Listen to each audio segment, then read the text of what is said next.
60 வயதிற்கு மேலுள்ளவர்களுக்கு வங்கி கணக்கு உள்ளவர்களுக்கு பாத்தீங்க அப்படின்னா அதிரடியான முக்கியமான அறிவிப்பை வெளியிட்டிருக்காங்க. வங்கியில் அலைமோதும் மக்கள் கூட்டம். அதிரடியாக மூத்த குடிமக்களுக்கு திடீர்னு ஒரு சில மாற்றங்கள் எல்லாமே கொண்டு வந்திருக்காங்க. ஏற்கனவே அனைத்து வங்கி வாடிக்கையாளர்களுக்குமே நிறைய விதமான மாற்றங்கள் அப்படிங்கிறதுமே கொண்டு வந்துட்டு இருக்காங்க. ஸோ அது தொடர்ந்து இப்போ 60 வயதிற்கு மேலுள்ள மூத்த குடிமக்களுக்கும் அறிவிப்புகள் அப்படின்றதையுமே வெளியிட்டிருக்காங்க. நிறைய விதமான மாற்றங்களை கொண்டு வந்திருக்காங்க. ஸோ இதை பத்தி இந்த வீடியோல தெளிவா நம்ம பார்க்கலாம். என்ன மாதிரியான மாற்றங்கள் கொண்டு வந்திருக்காங்க, இதன் மூலியமா யார் யாருக்கெல்லாம் இது பயனுள்ளதா இருக்கும், அண்ட் அது மட்டும் இல்லாம என்ன மாதிரியான புதிய அறிவிப்புகள் வெளியிட்டிருக்காங்க அப்படிங்கிறதையும் இந்த வீடியோல தெளிவா நம்ம பார்க்கலாம். நீங்க இப்பதான் புதுசா நம்ம சேனலுக்கு வரீங்க அப்படின்னா இப்பவே டிடி தமிழ் அப்டேட்ஸ் சேனலை சப்ஸ்கிரைப் பண்ணிக்கோங்க. சப்ஸ்கிரைப் பண்ணாதவங்க சப்ஸ்கிரைப் பண்ணிக்கோங்க. அண்ட் கூடவே பக்கத்துல வர பெல் ஐகானையும் கிளிக் பண்ணி ஆல் அப்படிங்கிற ஆப்ஷனை செலக்ட் பண்ணிக்கோங்க. ஸோ அப்பதான் அனைத்து புதிய தகவல்களுமே உங்களுடைய மொபைலுக்கு உடனுக்குடனே நோட்டிபிகேஷனா சேரும். அண்ட் வீடியோக்குள்ள போறதுக்கு முன்னாடி இந்த வீடியோ உங்களுக்கு பிடிச்சிருக்கு அப்படின்னா இந்த வீடியோவை லைக் பண்ண மறந்துடாதீங்க. மறக்காம லைக் பட்டனையும் கிளிக் பண்ணிக்கோங்க. ஓகே, இப்போ வாங்க வீடியோக்குள்ள போயிடலாம். 60 வயதுக்கு மேல் இருப்பவங்களுடைய வங்கி கணக்குகள் உள்ளவர்களுக்கு முக்கிய அறிவிப்புகள் கொடுத்திருக்காங்க. மூத்த குடிமக்களா நிறைய பேர் இருக்காங்க. ஸோ அவங்க 10 வருடமாக பார்த்தீங்க அப்படின்னா எந்த ஒரு பரிவர்த்தனையும் இல்லாத வங்கி கணக்கு வைத்திருக்கீங்க அப்படின்னா உங்களுடைய வங்கி கணக்கு அதிரடியாக முடக்கப்படும் அப்படிங்கிற அறிவிப்பை இப்போ ஆர்பிஐ வெளியிட்டிருக்காங்க. இன்னொரு விஷயம் என்ன அப்படின்னா நீங்க இகேஒய்சி அப்டேட் பண்ணியிருக்கணும். இது வரைக்குமே 10 ஆண்டுகளா எந்த ஒரு டிரான்சாக்ஷனும் பண்ணல. இகேஒய்சி அப்டேட் பண்ணாம இருக்கீங்க, இது வரைக்குமே நீங்க இகேஒய்சி அப்டேட் பண்ணல அப்படின்னா இகேஒய்சி அப்டேட் பண்ணணும். கண்டிப்பா அப்டேட் பண்ணியாகணும் அப்படிங்கிற அறிவிப்பையும் வெளியிட்டிருக்காங்க. அதே மாதிரி புதிய ரூல்ஸும் கொண்டு வந்திருக்காங்க.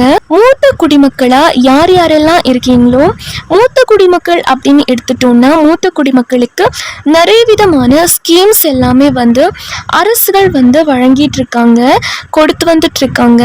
நிறைய விதமான உதவித்தொகையும் கொடுக்குறாங்க. உதவித்தொகைகள் எல்லாமே வெளியிட்டு வரும் நிலையில இந்த உதவித்தொகை நீங்க பெறணும் அப்படின்னா இந்த இகேஒய்சி நீங்க கட்டாயம் அப்டேட் பண்ணியாகணும்.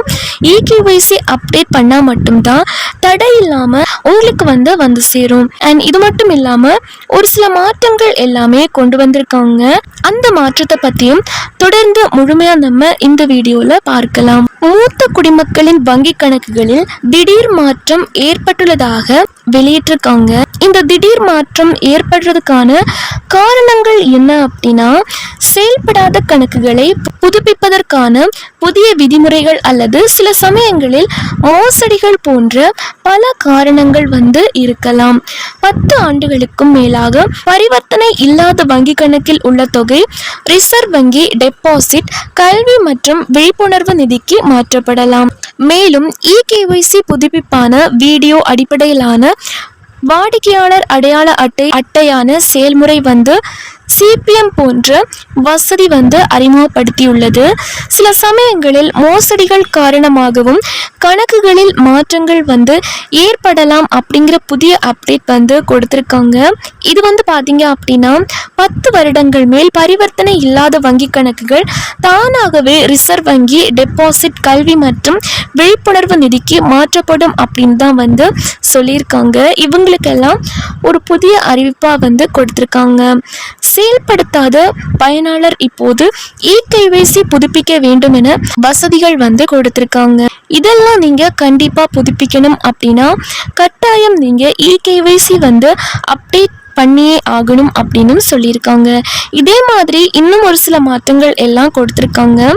நவம்பர்ல இருந்தே பார்த்தீங்க அப்படின்னா புதிய அறிவிப்புகளும் வெளியாகி இருக்கு.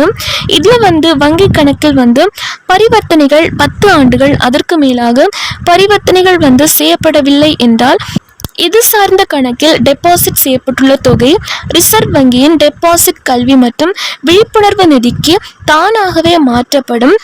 ரிசர்வ் வங்கி தகவலின் அடிப்படையில் கடந்த ஜூன் மாதம் வரையிலான நிலவரப்படி பொதுத்துறை வங்கிகளில் பல கோடி ரூபாயும், தனியார் வங்கிகள் பாத்தீங்க அப்படின்னா பல கோடி ரூபாய் உரிமை கேட்காமல் பாத்தீங்க அப்படின்னா முடக்கப்பட்டிருக்கு.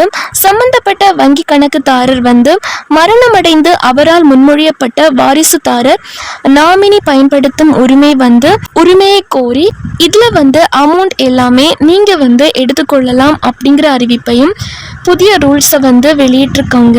நவம்பர்ல இருந்தே 60 வயதுக்கு மேல பாத்தீங்க அப்படின்னா வங்கி கடன் வைத்திருக்கீங்க, அவங்க நிறைய பணங்கள் வைத்திருக்காங்க அப்படின்னா நீங்க நாமினியாக வாரிசு சர்டிபிகேட் எடுத்துட்டு போயிட்டு நீங்க அந்த பணத்தை பெற்றுக்கொள்ளலாம் அப்படிங்கிற அறிவிப்பு ஆர்பிஐ புதிய ரூல்ஸை வெளியிட்டிருக்காங்க. இதுல வங்கியில் கணக்கு தொடர்வோர்கள் லாக்கர்கள் அதே மாதிரி நகை உள்ளிட்ட உடைமைகளை பாதுகாக்க தனக்கு ஏதாவது எதிர்பாராத விதமாக நிகழ்வுகள் நடந்தால் அந்த பணத்திற்கும் லாக்கர்களில் உள்ள உடைமைகளுக்கும் பொறுப்பாக வாரிசுதாரர் ஒருவரை மட்டுமே தற்போது நியமிக்கலாம். இதில் வங்கி திருத்த சட்ட விதியின்படி நிதி அமைச்சகம் மாற்றம் அறிவித்துள்ளது. அதாவது இதன் மூலமா என்ன சொல்லியிருக்காங்க அப்படின்னா, ஏற்கனவே வங்கி கணக்குல நாமினியா ஒருவரை மட்டும்தான் சேர்த்து கொள்ள முடியும், ஒருவர் அல்லது இருவர் மட்டுமே சேர்த்துக்கொள்ள முடியும். இது பழைய ரூல்ஸா இருந்துச்சு. இப்போ நவம்பர்ல பாத்தீங்க அப்படின்னா ஒரு புது ரூல்ஸ் சொல்லியிருக்காங்க. அதாவது 4 பேருக்கு மேல ஒரு அக்கௌண்ட்டுக்கு நாமினியா நியமனம் செய்யலாம் அப்படின்னு சொல்லியிருக்காங்க. நாமினியாக சேர்த்து கொள்ளலாம் அப்படிங்கிற அறிவிப்பையும் வெளியிட்டிருக்காங்க. அதாவது லாக்கர்ல என்னென்ன பொருட்கள் வைத்திருக்கீங்களோ அதற்கும் 4 பேருக்கு மேல நாமினியாக சேர்த்து கொள்ளலாம் அப்படிங்கிற அறிவிப்பையும் இப்போ புதிய ரூல்ஸா கொண்டு வந்திருக்காங்க. இந்த 4 பேருக்கும் யார் யாருக்கு எவ்வளோ அமௌண்ட் போகணும் அண்ட் யார் யாருக்கு என்னென்ன பொருட்கள் போய் சேரணும் அப்படிங்கிறதையும் நீங்களே பிரிச்சு நீங்களே டிசைட் பண்ணி சொல்லலாம். ஸோ இந்த மாதிரியும் நீங்க செய்ய முடியும். புதிய விதிமுறைகளின்படி நிதி அமைச்ச அதிகாரிகள் கூறும்போது புதிய விதிகளின்படி வங்கிகளுக்கு கணக்கு பராமரிப்பவர்கள் தங்கள் விருப்பம் 4 பேரை வாரிசுகளாக நியமித்து அவர்களுக்கு பகிர்ந்து அளிக்க வேண்டிய தொகையையும் வெளிப்படையாகவே அறிவிக்கலாம். இது போல லாக்கர் வசதியையும் பயன்படுத்தி கொள்ளலாம் அப்படின்னு ஒரு அறிவிப்பை வெளியிட்டிருக்காங்க. லாக்கர் பராமரிப்பு ஒருவேளை மரணம் அடைந்தால் அவருக்கு பின்னர் யார் அதனை கையாள வேண்டும் என்பதையும் நீங்க தெரிவித்துக் கொள்ளலாம். இது 60 வயதுக்கு மேல இருக்கவங்க இறந்து விட்டாங்க அப்படின்னா, அந்த அக்கௌண்ட் உரிமையாளர் இறந்துட்டாங்க அப்படின்னா அடுத்தது யார் இதை பயன்படுத்தி கொள்ளலாம் அப்படிங்கிறதையும் நீங்க நியமித்துக் கொள்ளலாம். ஸோ அப்படிங்கிற புது ரூல்ஸையும் இப்போ கொண்டு வந்திருக்காங்க. ஸோ இந்த புது அப்டேட்டை தான் இப்போ புதுசா அறிவிச்சிருக்காங்க. இதே மாதிரி நிறைய விதமான ஸ்கீம்ஸ் எல்லாமே 60 வயதுக்கு மேல உள்ளவங்களுக்கு நிறைய உதவித்தொகை அப்படிங்கிறது கொடுத்துட்டு வந்துட்டு இருக்காங்க. ஸோ அந்த உதவித்தொகையை நீங்கள் வங்கி கணக்கில் பெறணும் அப்படின்னா உங்களுடைய பேங்க் அக்கௌண்ட்டை நீங்கள் சீராக வைத்துக்கொள்ள வேண்டும். ஸோ இதுவரைக்கும் யாரெல்லாம் இகேஒய்சி கம்ப்ளீட் பண்ணாமல் இருக்கீங்களோ அவங்க இகேஒய்சி கம்ப்ளீட் பண்ணிக்கோங்க. அண்ட் இது மட்டும் இல்லாமல் நிறைய பேர் வங்கியில் ஏடிஎம் கார்டு வாங்கிட்டு அந்த ஏடிஎம் கார்டு மூலமாகவே அவங்களுக்கு வரக்கூடிய பணங்கள் அனைத்துமே ஒரு சில முறைகேடுகள் மூலமாக போலியான முறைகேடு அப்படிங்கிறது நடந்துட்டு இருக்கு. ஸோ இதுக்காக தான் புது ரூல்ஸ் கொண்டு வந்திருக்காங்க. இந்த புதிய ரூல்ஸ் ஆர்பிஐ போட்டிருக்காங்க. ஸோ இதற்கு நீங்கள் கட்டாயம் இகேஒய்சி அப்டேட் பண்ணியிருக்கணும். ஸோ அப்போ தான் உங்களுடைய வங்கி கணக்கு சீராக செயல்படும், கரெக்டாக ஒர்க் ஆகும் அப்படிங்கிறதையும் சொல்லியிருக்காங்க. ஸோ இந்த ஒரு புது அறிவிப்பினால தான் இப்போது வங்கியில் அலைமோதும் மக்கள் கூட்டம் அப்படின்னு சொல்லி கொடுத்துருக்காங்க.